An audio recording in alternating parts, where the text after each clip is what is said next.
Greetings everyone. The reason for this three-part video is to correct and to make right what I made wrong. You see, for a year I was posting that the moon is responsible for the months, but this reason came about as a result of just reading from the 66 books of the Bible. And this is not a direct blame on the 66 books of the Bible, because the 66 books of the Bible is the Word of God. Were some of the words and verses tampered with? Absolutely. But the 66 books of the Bible is still the Word of God. So let me make that clear. However, based on the translations and who interpret what, certain words and texts can cause confusion. And this is as a result of who did the translation. So this is the purpose of this video.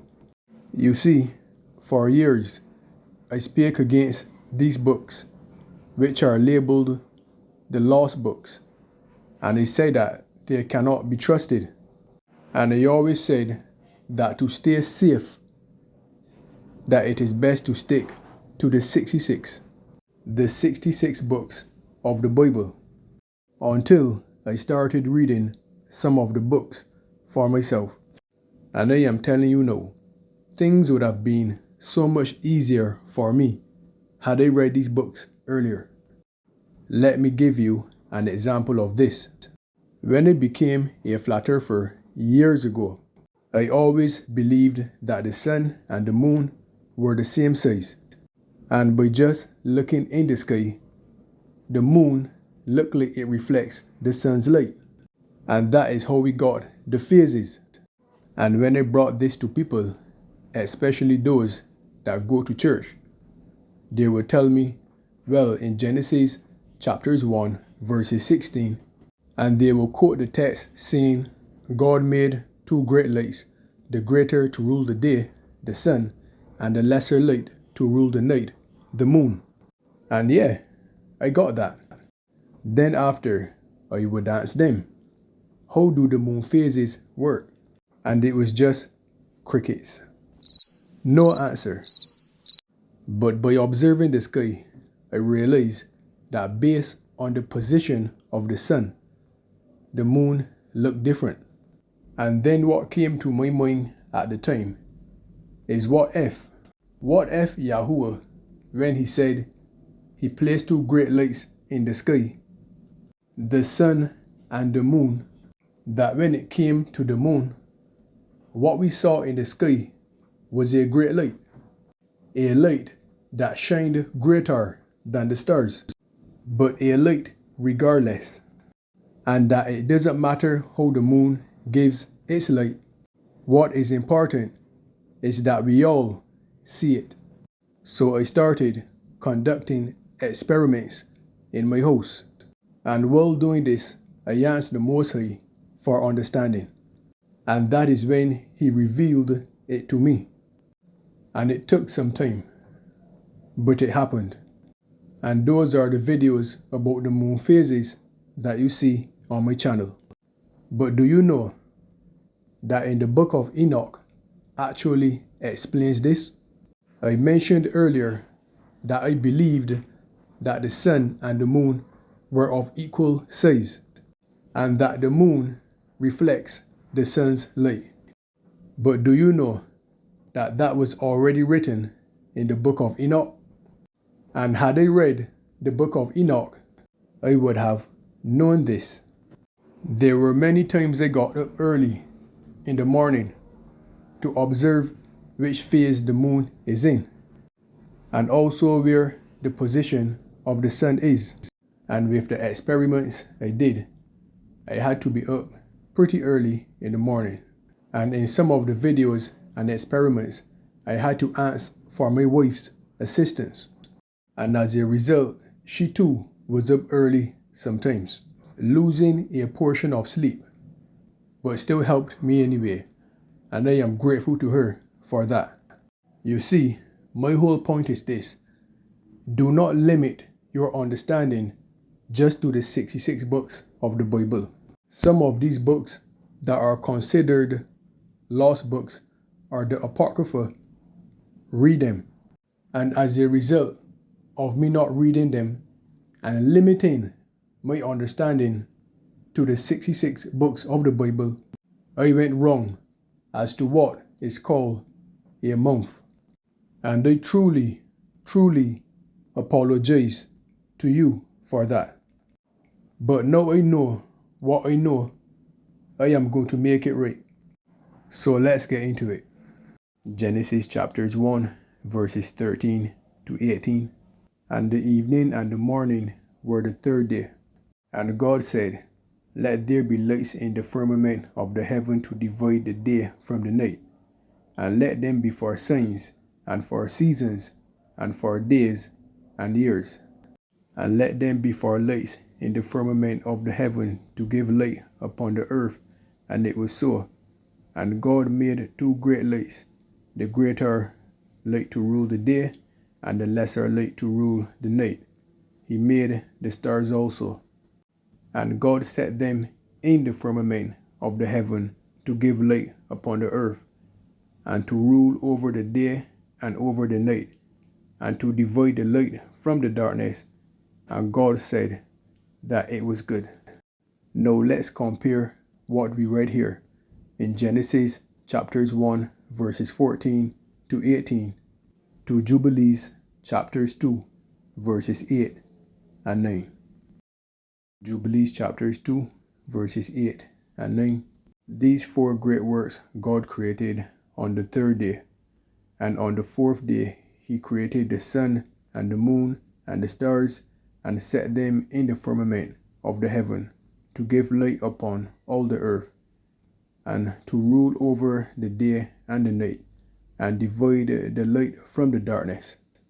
And God appointed the sun to be a great sign on the earth for days, and for Sabbaths, and for months, and for feasts, and for years, and for Sabbaths of years, and for jubilees, and for all seasons of the years. So what have we observed here? We can clearly see what is said in the book of Jubilees and what is said in Genesis are practically the same. God created the sun, the moon, and the stars, and set them inside of the firmament to give light upon the earth. And that God created the sun, the moon, and the stars for signs and seasons and days and years. But you see, in the book of Genesis, it does not tell you which luminary is responsible directly for what. That the moon is responsible for this, and the sun is responsible for that, and the stars, and so on. But when we read verses 9 of the 6th chapter in Jubilees, it directly explains the purpose of the sun to us. It reveals to us that the sun is responsible in telling the days and the Sabbaths and the months and the feasts and the years and the jubilees, and also all of the seasons of the years. The sun, not the moon or the stars, but the sun. I was one of those persons that, as a result of not reading this book, in fact, I was one that spoke against these books, like the books that are considered to be lost books, being amongst the 66 books that were chosen to be in the Bible and being taken from the same cave. Only certain books were deemed important and biblical, while the others were to be avoided as a result of being misleading. But moving on. When you read the book of Jubilees, chapter 6, verses 30 to 38, it reveals more. So let's get into it. So I am going to be reading from the book of Jubilees, chapter 6, verses 30 to 38. And all the days of the commandment will be 250 weeks of days, and these will make the entire year complete. Thus it is engraved and ordained on the heavenly tablets, and there is no neglecting this commandment for a single year or from year to year.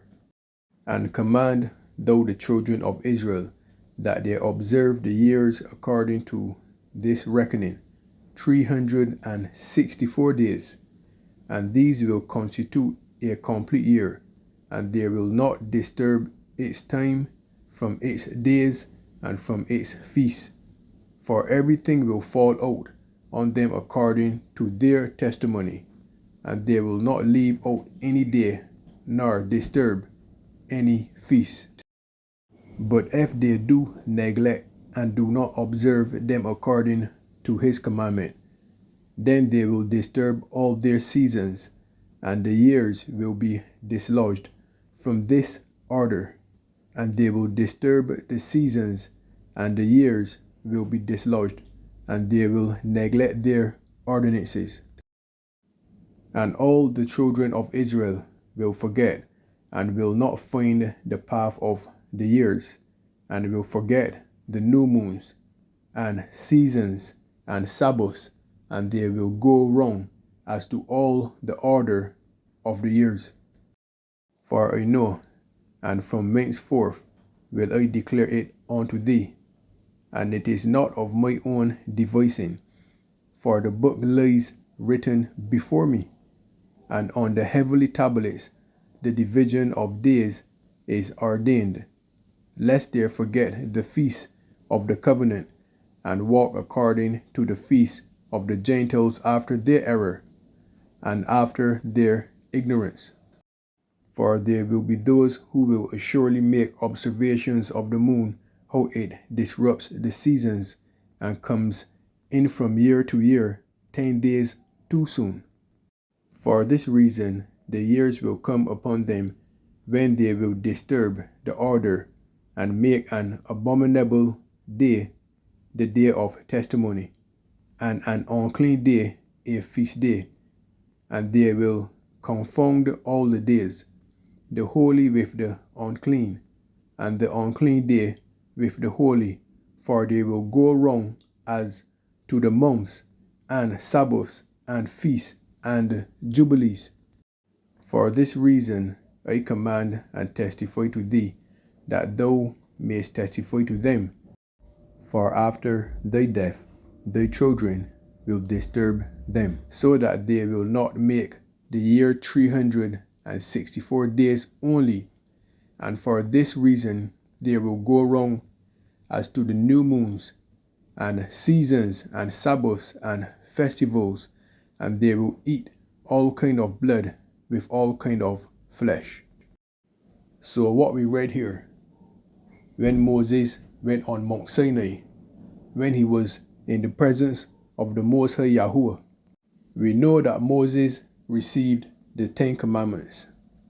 But what we have not seen written in the book of Genesis is Yahuwah giving Moses his calendar of 52 weeks, meaning 52 weeks, or 364 days. You see, verses 30 and verses 31 says that this calendar is ordained and engraved on the heavenly tablets, and that there is no neglecting of this commandment for a single year, from year to year. That means forever. And in verses 32, Yahuwah says that according to his 364-day calendar, that it will be a complete year. Yahuwah also added that it will not disturb any of the feast days. Everything will go in perfect alignment. And after he said, or rather, he warned us, he cautioned us, that if we do not observe the calendar the way that he created it to be observed, that we will disrupt the seasons and the years and the new moons and the Sabbaths, meaning the feast day Sabbaths, and mentioned again that we will go wrong as to all the order of the years.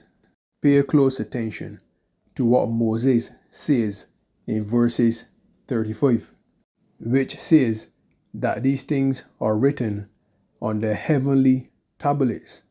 They are written in heaven, and the children of Israel, if they forget these things, that they will walk in the feast of the Gentiles, that they would walk after their ignorance and their errors. And in reading verses 36 to 38, this is how they do this, that they would make observations of the moon and would see how it comes in 10 days too soon. I was one that actually personally did this. I observed the moon for a full year. I have videos and photos and even posted it on my channel. And in part 2 of this video, I will go in depth with that. The text says that as a result of that we will observe the feast days on the wrong days. These are speaking about the feast day Sabbaths and the months and so on. You see, the year, the feast day Sabbaths, and the new moon, meaning the new month. These are actually fixed. These feasts will always be on the same day in their respective months. You see, for those that observe the moon phases, as I did, observing the first appearance of the waxing crescent moon in the sky just after the sunset, as the sign of the new moon being the first day of the month, you are wrong, just as I was wrong. Because if the moon is responsible for the months, this would mean that the months and the feast days are not fixed. Because I can tell you personally from my observation of the sky that the moon actually came in 10 days shorter than last year. Bear in mind that the first of Abib or Nisan is in the spring and Israel is in the northern hemisphere. So if one continues to use the moon to tell the months and the years, you would find yourself in the next several years celebrating the first of Abib or Nisan in the winter. Yahuwah says 364 days is in a year, not 354 or 355. I encourage you to go to part 2 of this video. You watch it, then tell me if the book of Jubilees chapter 6 verses 36 is telling the truth. Yahuwah bless.